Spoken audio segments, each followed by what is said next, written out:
Hello friends नमस्कार जय जगन्नाथ।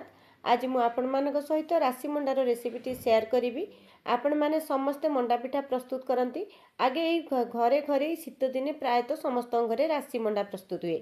आई राशि मंडा कला राशि प्रस्तुत कले खाइबापी बहुत भल लगे। जेहेतु मत ये कला राशि मिलनी मु धला राशि राशि मंडाटी को प्रस्तुत करछि। ताहले डेरी नक चलतु रेसिपीटी को स्टार्ट करवा।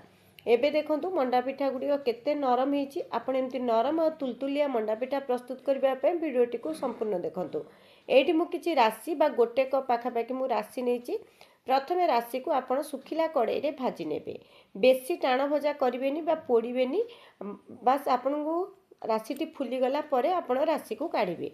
एबे देखंतु धीरे धीरे राशिटी हमर भाजी गलानी। एबे आमे राशि को काढी दबा। आज रेसिपीटी जदि आपण मानकु भल लगे गोटे सुंदर कमेंट दबा सहित चैनल को सब्सक्राइब करबा पई जमार भी भूलिबेनी। राशि को काढ़िला परे आमे एबे सेथिरे गुड़ दबा। ए गुड़ देला परे आमे सेथिरे अल्प टिके पानी दबा। कारण आमे एई पुरटी को टिके नसनसिया करिबा। बेसी सुखिला पुरा आपण एठी करिवेनी।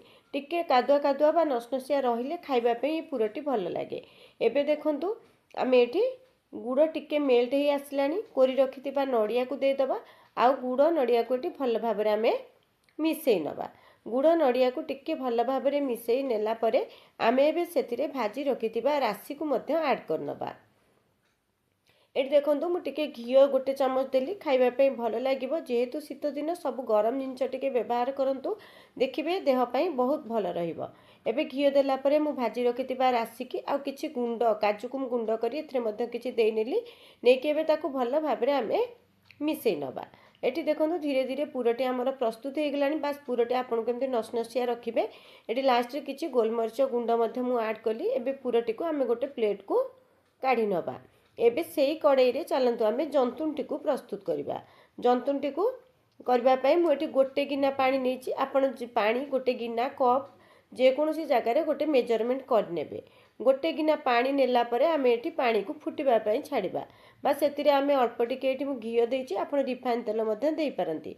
2 चम्मच चीनी आवश्यक अनुसार लूण दबा। सब जिंजो को मिसई पानी को फुटिबा पई छाड़िबा।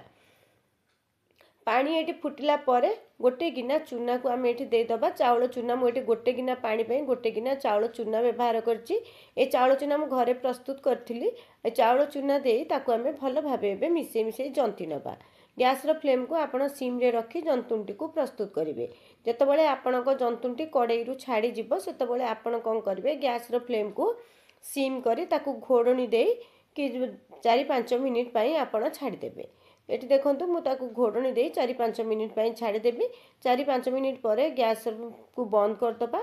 आ सेई जंतुनी को गोटे बड़ प्लेट जगह को काढी नबा।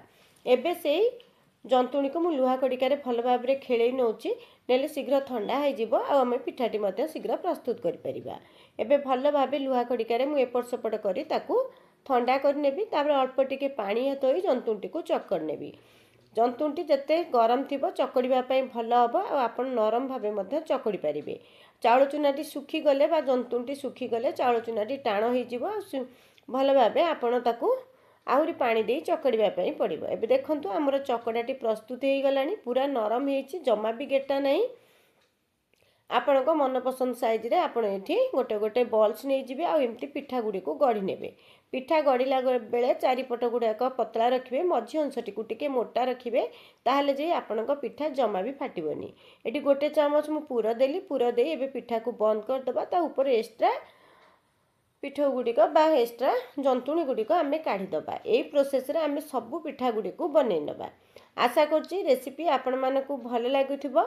जदि भल लागुथाय गोटे सुंदर कमेंट देबे। ता सहित चैनल को सब्सक्राइब करबा पई जमार भी भूलिबेनी। एबे सेही प्रोसेस रे देखंतु पिठा गुड़िक मु गढ़ी नेली। गढ़ी नेला परे एबे चलंतु पिठाटी को आमे सिझेइबा। आपण सिझेइबा पई जे कोनोसी इडली छांचर मध्य व्यवहार करि पारंती। नहले हांडी रे कपड़ा बांधी मध्य आपण पिठाटी को सिझेइ पारिबे। मु किंतु एठी गोटे डिश नेछि। डिश रे किछि पानी नै ता ऊपरे गोटे मु जाली रखि नेछि। एई प्रोसेस रे देखंतु मु पिठा गुडी को सबु पिठा गुडी को एई प्रोसेस रे आमे गढ़ी नबा। एबे देखंतु सबु पिठा गुडी को मु गढ़ी नेछि। गढ़ी नेला परे चलंतु एबे ताकू आमे सिझेइबा। कहितली जेंति डिश रे पानी रखिछि तापरे गोटे जाली रखि जाली रे अल्प टिके तेल लगेइ नबा। पिठा को दे दबा। घोड़नी दे ताकू 10 रु 15 मिनिट आपण सिझे नेबे। 10 रु 15 मिनिट आपण पिठा को सिझेबे आ गैस रो फ्लेम को मीडियम रे रखी पिठा को सिझेबे। एबे देखंतु 10-15 मिनिट परे आपण घोड़नी काढिबे। घोड़नी काढला परे हमर पिठा गुडिकटी भल भाबरे सिझी जाईची। एबे मु से जालीटी को तळकू काढी देबी आ पिठा को टिके ठंडा हबा पई छाड़ीबी। पिठा हमर टिके ठंडा हला परे आमे काढिबा। पिठा गरम थिला बेले आपण माने जमा काढिबेनी। जदि गरम थिला बेले काढिबे ताहले आपणको पिठाटी भांगी जिवो। तेणु करी टिके ठंडा हबा जाय अपेक्षा करिवे, नहले अल्प टिके पानी छिंची नै तापरे पिठा गुडी को आपण एम्ति सबु काढी नेबे। ए प्रोसेस रे मु सबु जाको पिठा गुडी को बनै नैथिली। आउ थरे कहूची रेसिपीटी केमति लागिला निश्चय कमेंट करी जणैबे। आशा करची रेसिपीटी भल लागिथिबो। एबे देखंतु पिठाटी केते नरम हेची। आ ए प्रोसेस रे मु सबु पिठा गुडी को बनै नैथिली। भिडियोटी को मु एठी रखुची। नमस्कार, जय जगन्नाथ।